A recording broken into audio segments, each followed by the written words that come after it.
एक गांव में रामू नाम का गरीब, ठीक है, ठंच, मैं तुम्हें एक जादुई कहानी सुनाता हूं। जादुई जंगल की कहानी।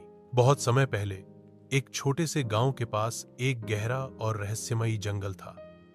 लोग कहते थे कि उस जंगल में जादुई शक्तियां छुपी हैं। गांव की एक बच्ची थी अनाया। वह बहुत जिज्ञासु थी और हमेशा नई चीजें खोजने का शौक रखती थी। एक रात जब आसमान में चांद पूरा गोल और चमकदार था, अनाया जंगल में चली गई। जैसे ही वह जंगल में पहुंची, पेड़ पौधे चमकने लगे।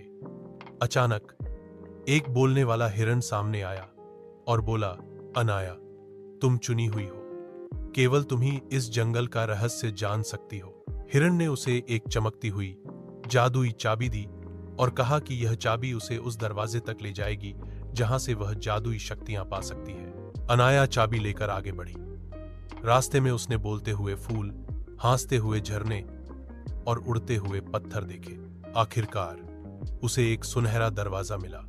उसने चाबी लगाई और दरवाजा खुलते ही अंदर एक दुनिया दिखी जहां हर चीज रंग बिरंगी और चमकदार थी। वहां की जादुई रानी ने अनाया से कहा, तुम्हारे दिल में सच्चाई और दया है, यही सबसे बड़ी जादुई शक्ति है। उस दिन से अनाया गांव लौट आई, लेकिन अब वह जब चाहे जंगल जाकर जादुई शक्तियों से सबकी मदद करती थी। क्या तुम चाहोगे कि मैं इस जादुई कहानी को तस्वीरों, इमेजेस के साथ भी बनाऊं, ताकि यह और मजेदार लगे? रहता था उसके पास बस एक छोटा सा खेत था। दिन रात मेहनत करता, लेकिन फिर भी पेट भर खाना मुश्किल था। एक साल सूखा पड़ा, फसल बर्बाद हो गई।